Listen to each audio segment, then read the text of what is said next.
Hola a todos, es un placer estar aquí con ustedes compartiendo esas experiencias, mostrándoles algunas estrategias o cosas que me han funcionado a mí para todos aquellos que quieren o tienen pues pensado viajar a otro país a enseñar, a estudiar o o a pasear, porque esas cosas de las que voy a hablar pues se aplican básicamente cuando uno se enfrenta o tiene la experiencia de estar en otro país, sino que está pues más en en el ámbito educativo, lo cual es mi ámbito. Bueno, solamente tengo 20 minutos, entonces voy a estar tratando de condensar toda la información que tengo en ese tiempo. ¿Ok?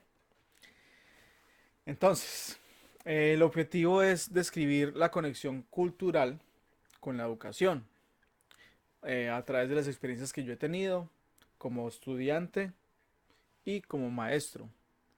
Y eso como se da en la parte de de la enseñanza basada en una perspectiva cultural. Bueno, esos son solamente unos puntos básicos que me gustaría aclarar. Primero, yo vine en el 2015 con un programa que se llama Participate. Antes se llamaban BIF y hace poco cambiaron el nombre.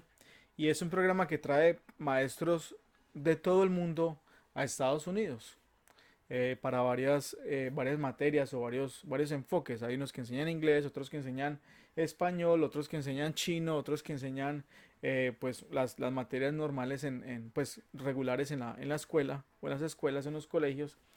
Y bueno, es un programa muy bueno. Al final voy a dejar el link para que ustedes ingresen y exploren esta institución o este programa. También hay otros programas como EPI, Fulbright, Au Pair. Hay muchas formas realmente de salir a explorar el mundo. Y si usted alguna vez tiene la oportunidad, hágalo, es muy bueno. Es algo que es que le enseñan muchas cosas a nivel tanto personal como profesional.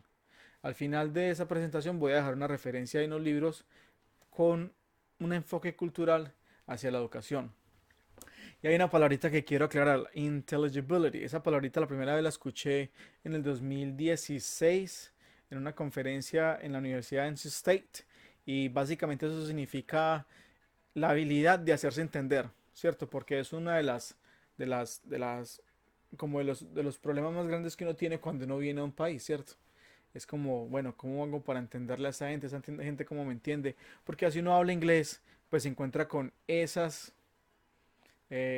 challenges, ¿cierto? Entonces, esa palabra intelligibility es una palabra que es muy importante, es un concepto que es muy importante y que esto le va a ayudar a ganar un poco de esa habilidad, intelligibility. Ok, now, voy a tomarlo desde el inicio, cómo empezó todo, pues, de una forma muy general. En el pasado, pues, estaban las personas divididas en sus continentes, ¿cierto? Los africanos estaban en África, en América estaban, pues, los nativos americanos, en Europa están los europeos, en China o en Asia estaban los asiáticos y estábamos un poco separados. Pero llegó un momento, o el humano como que tiende a tiene ese fenómeno de emigrar y, bueno, por muchas razones, los europeos emigraron y tomaron el poder o el control de gran parte del mundo, si no se puede decir que de todo el mundo. Entonces los europeos se extendieron, fueron a las Américas, a África, hacia todo lado y trajeron su cultura, trajeron sus costumbres, su forma de percibir la vida. Antes habían otras formas de percibir la vida, otras formas de educar, otros sistemas políticos, otros valores. Pero debido a esa expansión de la cultura europea, pues muchas de ellas se perdieron, muchas de ellas simplemente se minimizaron y se adoptaron las partes europeas. Entonces, digamos en Latinoamérica estaban los indígenas y al llegar los europeos, al llegar luego los africanos, pues empezaron a mezclar y por eso nosotros hablamos, digamos, el idioma español, que es un idioma de raíz europea, ¿cierto? O en Estados Unidos se habla el inglés, que es un idioma de raíz europea también, y lo mismo hablan en Canadá, hablan francés, que son idiomas europeos. Lo mismo pasa en África. En África hay comunidades que hablan sus idiomas indígenas, sus idiomas nativos, pero también hablan francés, hablan inglés, y lo mismo pasa en todo el mundo. Entonces, esta forma de eurocéntrica hace que, digamos, en nuestro país hayan ciertos valores, ciertas formas, ciertas costumbres, ciertas formas de vida que quizás no cuadran con toda la población. Voy a ponerlo en el ejemplo de Estados Unidos. En Estados Unidos es muy común, eso se llama el melting pot, todo el mundo está como mezclado. Encuentras pers- personas euroamericanas, que son las blancas, encuentras afroamericanos, que son los africanos negros.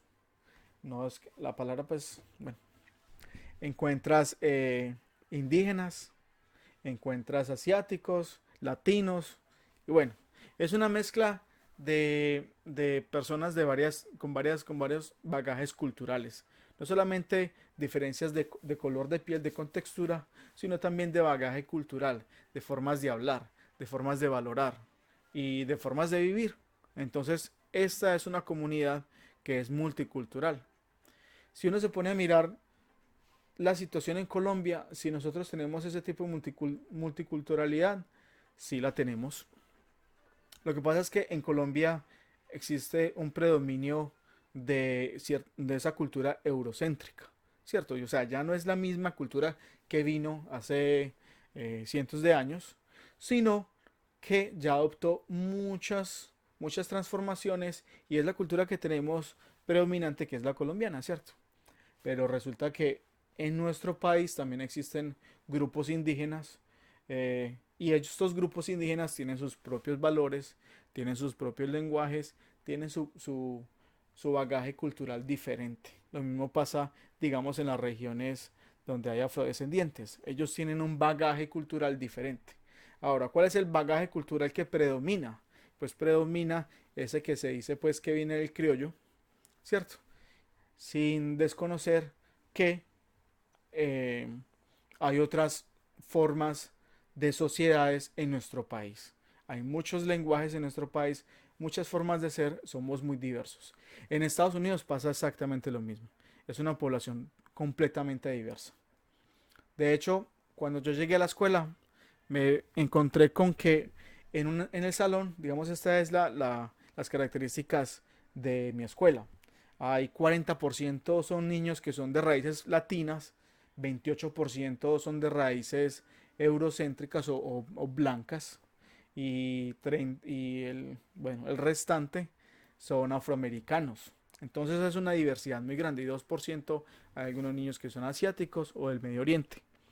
Esta es la realidad de mi escuela y si tú vas a otra escuela aquí en Estados Unidos, encuentras también de pronto que hay un porcentaje más grande de estudiantes blancos o un porcentaje más grande de estudiantes afroamericanos, pero siempre vas a encontrar una mezcla. Yo creo que es difícil encontrar en los Estados Unidos una escuela donde todos sean de una raza, porque la sociedad es multicultural. Bueno, en mi escuela también pues está la característica de que es una escuela de bajos recursos, ¿cierto? Por ponerlo de una manera, y eso también crea diferencias culturales. Porque dentro de pronto, digamos, en el contexto colombiano, dentro de los criollos o dentro de las personas pues, de la raza predominante y la cultura predominante, hay diferencias culturales dependiendo de los estratos sociales. Entonces la forma de hablar es una muestra cultural. Las personas de los estratos bajos tienen su forma de discurso, las personas de los estratos medios tienen su forma de discurso, las personas de los estratos altos tienen su forma de discurso. Entonces hay un cambio cultural dependiendo de los estratos sociales, ¿cierto? Y eso hay que tenerlo en cuenta a la hora de uno educar. Porque si yo soy un maestro, por decirlo, soy maestro del estatus de la clase media, por decirlo así. Y yo le voy a enseñar a un estudiante de un estrato de una clase económicamente más baja, pues tengo que mirar cuáles son las características de ese estudiante para poderle enseñar de una manera correcta, ¿cierto? Las diferencias culturales se presentan de muchas formas. No solamente hay diferencias culturales en la bandera o en la forma en que nosotros nos vestimos o nos peinamos. hay diferencias muy profundas que afectan o que influyen en la manera en que nosotros actuamos, evaluamos y pensamos. Entonces, hay un libro muy bueno que se llama El mapa cultural, y lo que hace ahí la autora es en una escala medir más o menos en qué punto están ciertos países en relación con los otros. No hay mejor ni peor manera de abordar estas dimensiones. Eso ya depende de cada sociedad, de cómo la evalúe.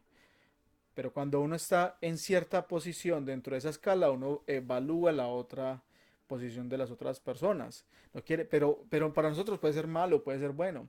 Pero para esas personas también puede ser bueno, puede ser malo la forma como sea uno. Entonces hay que tener en cuenta esa relatividad cultural para uno entrar a mirar cómo son las otras personas de las otras culturas. Por ejemplo, en el lenguaje, esta es una parte muy importante. Nosotros venimos, hay dos tipos como de dimensiones, un tipo de un contexto bajo y un contexto alto. ¿Qué quiere decir eso? Que las culturas de los contextos altos, como los colombianos, vamos a ponerlo así, vamos a dar un ejemplo, vamos a dar un mensaje de un 100% y damos más o menos, digamos, un 70%. Estoy inventando, estoy casi que inventándome los porcentajes. Damos un 70%, un 60% del mensaje verbalmente, y lo otro lo mandamos de una manera indirecta, por la forma en que nos movemos, por la forma en cómo hablamos, cómo movemos la cara, y eso hace que el receptor pues obtenga el mensaje, ¿cierto? Digamos los costeños, dentro de esa escala, en Colombia también hay diferencias. Los costeños he visto que tienen un poco más de contexto alto y ellos dicen más cosas que al parecer no son tan verbales, pero comunican muchas cosas. Por ejemplo, la palabra ajá. La palabra ajá significa muchas cosas. Y para alguien del centro o del interior, pues ajá significa como menos cositas, ¿cierto? Entonces, los contextos altos se basan mucho en ese lenguaje que no es verbal. Los contextos bajos como el americano son casi completamente verbales. De hecho, dentro de la escala, los Estados Unidos está en la escala más baja en el contexto. Entonces, si ellos quieren decir un mensaje, el 100% del mensaje es verbal. Entonces, cuando ellos están hablando, son muy descriptivos, son muy directos en lo que hablan, son muy completos en su discurso verbal. Y eso tiene que tenerlo uno en cuenta para poder uno hablar. Unas veces dice, ay, ese cuando usted va a Estados Unidos uno habla como otro inglés. No es que uno hable otro inglés, es que esa parte cultural influye mucho porque uno está hablando, está mostrando la información, pero muchas veces la está dando de forma incompleta.